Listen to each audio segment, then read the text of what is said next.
Good afternoon, everyone. Welcome to the 506th in our series of Distinguished Speakers programs. Please, as a reminder and as courtesy to everyone, please silence your phone. Would everyone stand for the Pledge of Allegiance? And we also have a moment of silence for one of our good friend and member, Jack Shreve, who passed away in June at the age of 85.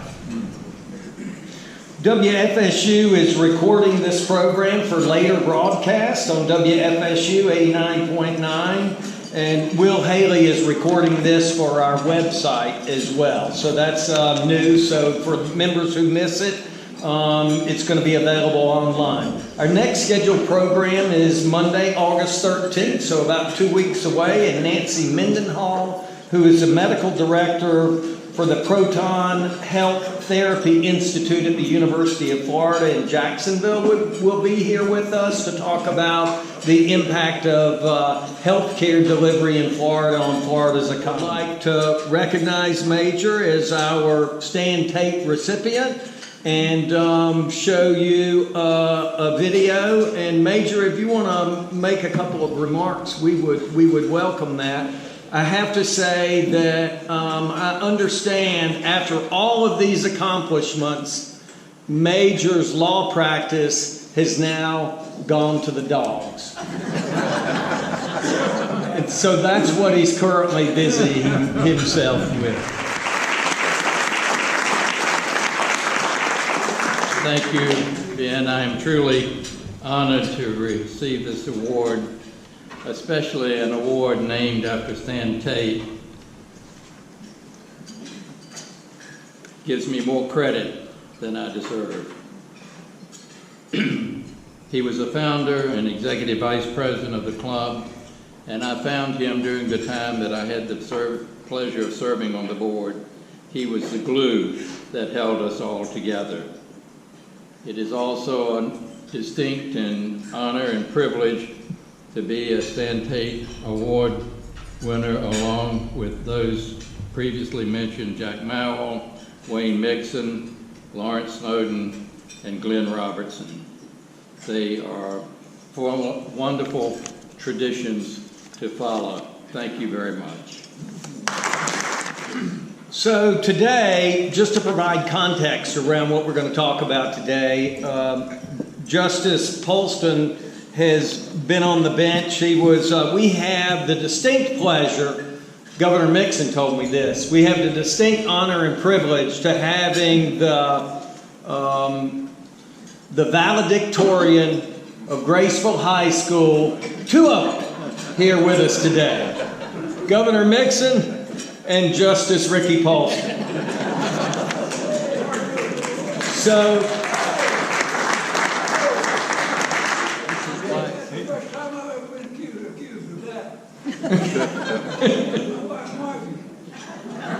oh, Margie was. I should have known. The governor also has a better hat, I should point out. I didn't know that, Governor. Thank you. Now we're going to move on to our speaker today. As I think about what it means and how this topic is relevant to Florida and Florida's economy, with all the noise going on in Washington and the president's nominee, Brett Kavanaugh, and the debate and the discussion about liberal versus conservative and strict constructionist versus an activist judge, and a judge's job to interpret the law or to make the law, the decisions that they make through that institution can have a significant impact on the policies impacting the state and also how the economy operates. And so it used to be things were fairly stable in Florida from my perspective, and when I think about how it impacts us, away from the policy choices that are made, Florida was not considered an initiative state. In other words, we didn't amend the Constitution a drop of the hat. That's changed, I have to say, with the constitutional protection of the humane treatment of pregnant pigs it became clear to me that we are an initiative state, and so the Constitution Revision Commission that meets every 20 years just completed their work. They've got 8 proposals that you guys are going to vote on in November. That's away from the proposals that the legislature can bring to the Constitution, as well as citizen initiatives. So this, I know I, for one, don't have to worry about the antics and the politics and the noise around that when I know we've got cornerstones like Major Harding and Justice Polston sitting in those seats, making a decision for doing what's right for the citizens of the state of Florida. And so I applaud that and their service to us. So Justice Polston, like I said, was born and raised in Graceville, Florida, and he went to school at FSU, did his undergraduate work in accounting and his law degree from FSU. He was appointed to the bench or to the Supreme Court in 2008 and continues to serve. During his service, he's been chief judge from 2012 to 2014. But I have to say, again, the professional accomplishments belies the person that he is. He told me, like the rest of us, he has a better half. His wife, Deborah, cannot say no to children, and he cannot say no to Deborah. So he is the parent to 6 adopted boys. And that's how he spends his time and his life away from his professional service to us. So he's strong in faith and puts that to work every day by making the world a better place, taking care of those less fortunate. Justice Polston, the podium is yours. Thank you, sir. It is indeed an honor to be here today in front of this particular group. I've known about this organization for a long time, and it has my utmost respect. So it is indeed an honor for me to be here. I see so many people that I know and have known through the years in so many different ways. So I see all of you, and it's a pleasure to be here. I particularly appreciate the presence of Governor Mixon and Ms. Marjorie. I have known them all my life since they from my neck of the woods out in the Graceville area. And I did indeed know that Ms. Marjorie was a valedictorian of Graceville High School. And that's not an easy accomplishment, is it? So I am proud of that, and I'm proud that they're here. I want to thank Dominic for inviting me to speak today from Tax Watch. Tax Watch has done some work on the subject of the independence that we all enjoy, particularly the independence of this branch, and also its effect on the Florida economy. And so I appreciate the good work that they've done in the past. I know it would probably be more interesting, perhaps, for me to talk about the hot topics of the day and the effect that they all have on our legal system and the legal issues presented by all of them. But I can't talk about pending cases and anything that may become before us. In our litigious state, that includes almost everything, doesn't it? But I'm going to do my best to hit some high points and talk about some of these issues on topic. You know, I heard about a case over in the Panhandle fairly recently that came to my attention. After opening statements in the break in the trial, the judge said, "Counselor, you ready to proceed?" It's a criminal matter. And they both said, "Yes, Your Honor, we're ready. Call your first witness." So the prosecutor called Mrs. Jones, a grandmother, a Southern grandmother from the Panhandle, who was a small elderly lady. Everyone knows everyone in the Panhandle. And she smiled, and she smiled at the judge, and she smiled at the lawyers, and she smiled at the jury, and everybody smiled back. The prosecutor approached her and said, "Mrs. Jones, do you know me?"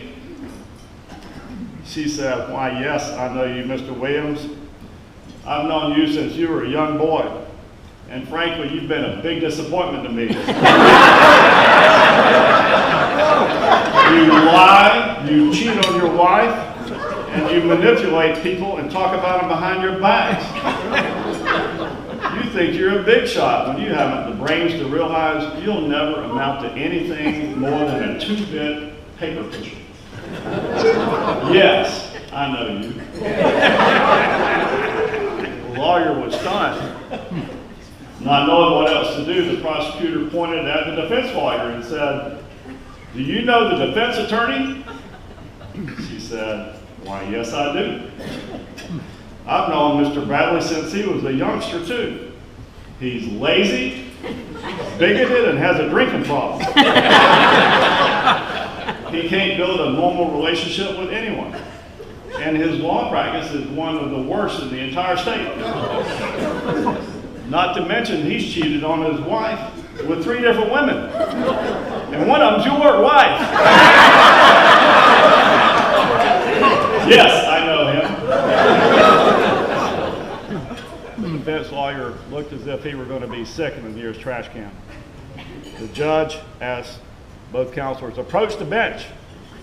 Walk up to the bench, and he looked at him sternly and said, "If either one of you idiots ask her if she knows me."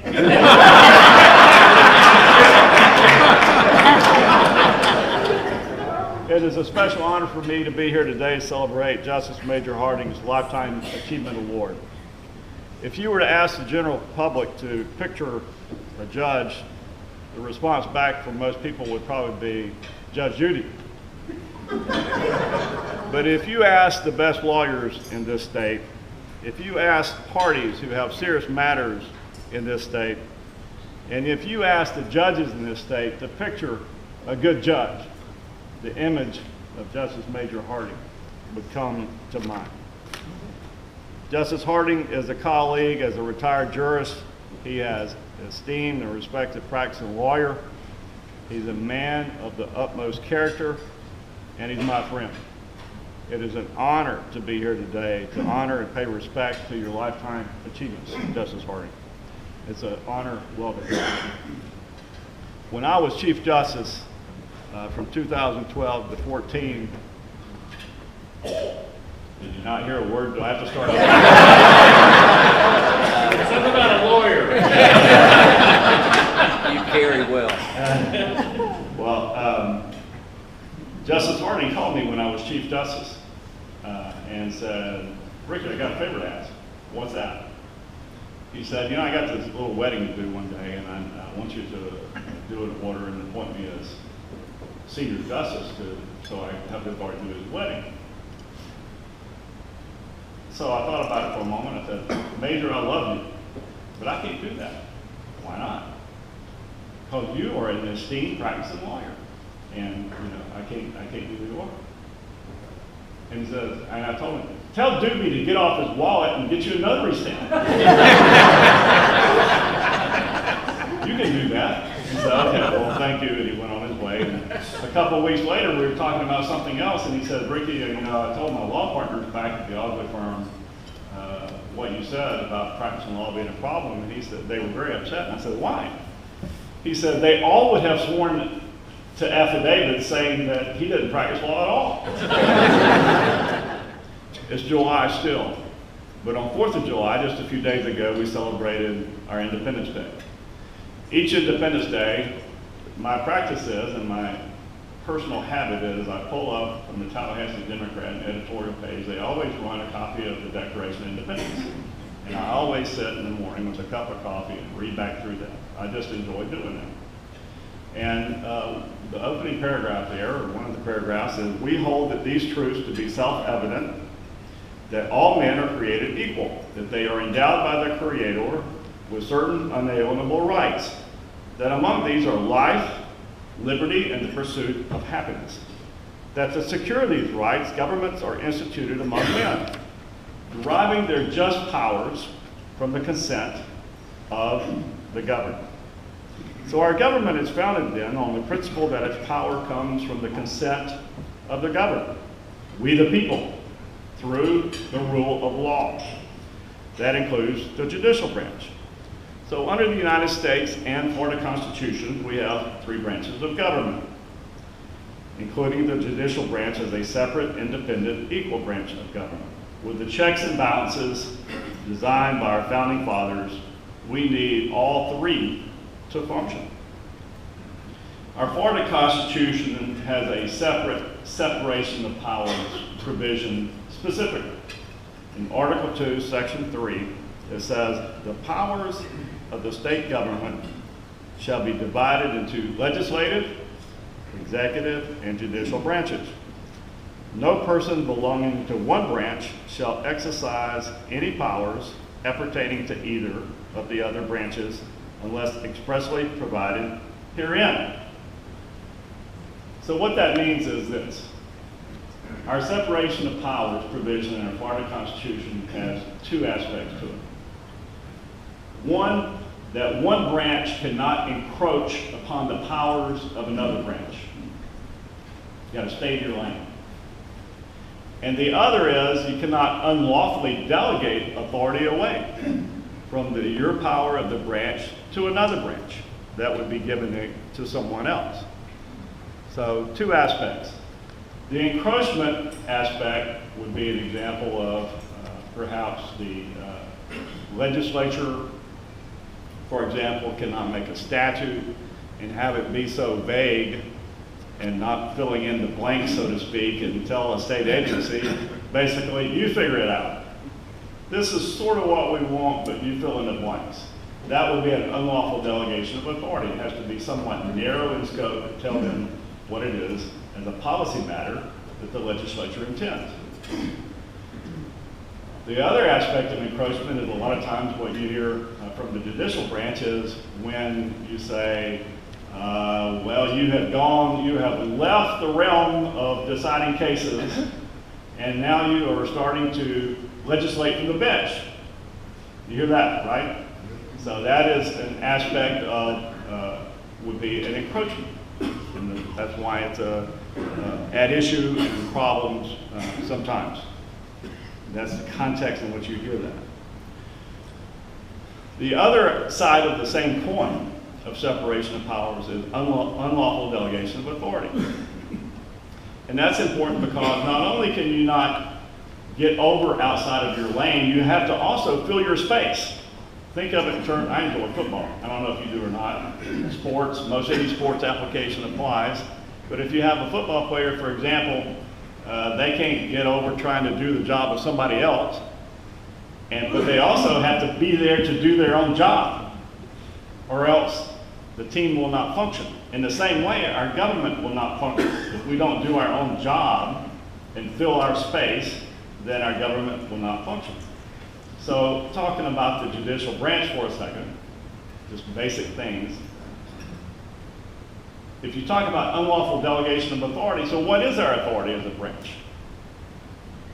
We decide cases. We have county courts, circuit courts, our trial courts, the district courts of appeal, the Florida Supreme Court, our appellate courts, and we decide cases. So the other authority, though, we have, particularly through the Florida Supreme Court, is somewhat administrative in matter, right?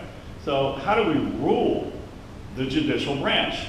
The Florida Supreme Court sits as the head of the governing body of the judicial branch. It is the entity that governs, if you will. The Chief Justice, on behalf of the branch, is the executive officer or presiding officer to carry out the will of the policy as dictated by the Florida Supreme Court, which overlooks the whole branch.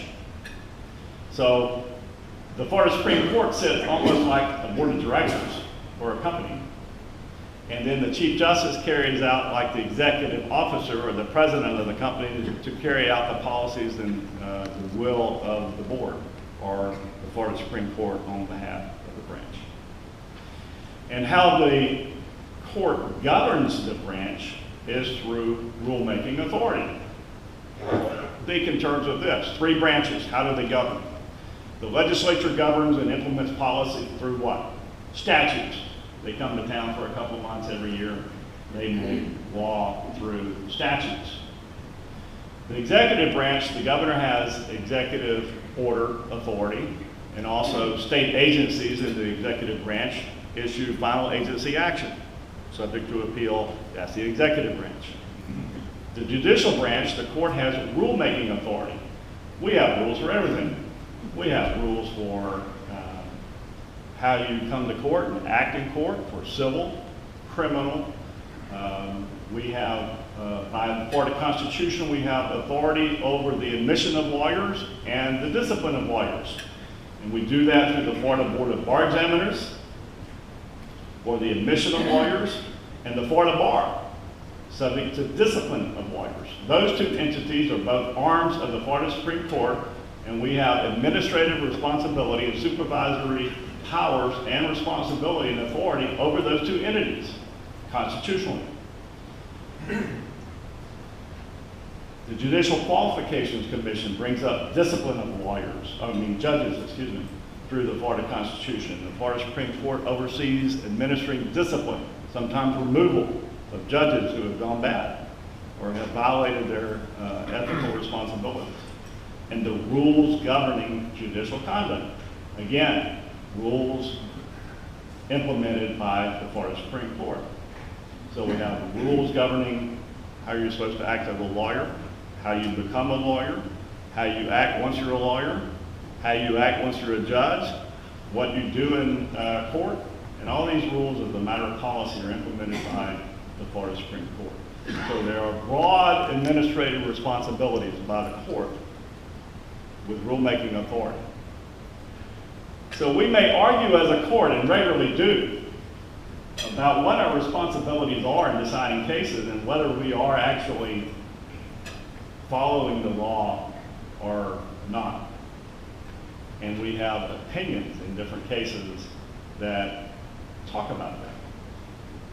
But it's usually the case that the court, the 7 of us who are on the court, pull together in jealously defending our responsibility for what it is we do without unlawfully delegating that authority away.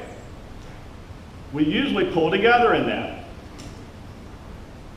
unanimously.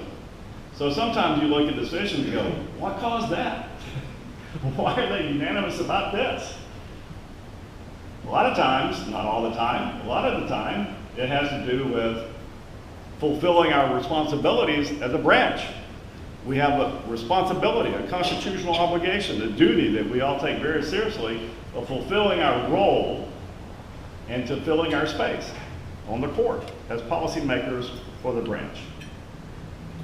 The vision of the Florida judicial branch as a whole is that justice in Florida will be accessible, fair, effective, responsive, and accountable. We are very accountable with our resources. We believe we're very efficient. For this next fiscal year, in the current fiscal year that we're in, the budget for the state of Florida is $88 billion. Our court system as a whole is $538 million. So our budget for the court system, and it's been this way for a long time, is 0.6% of the whole state budget. So our court system, all our judges, is funded through 0.6% of the entire state budget. So we believe we do justice very efficiently on behalf of the state of Florida. In conclusion, at the end of the Declaration of Independence, it says a phrase that has always struck me. When the authors and the people who signed off on that said, "We mutually pledge to each other our lives, our fortunes, and our sacred honor." Our founding fathers risked all they had, all they were, and their very lives to be governed by the people. So as we judges hold the rule of law in our hands, we cannot take that for granted. I am mindful of the sacrifice of those before us and those who served in defense of our freedom. It keeps in perspective of what an honor it is to serve you and to serve the people of Florida to see that justice is done. Thank you for all you do for the state of Florida. Thank you.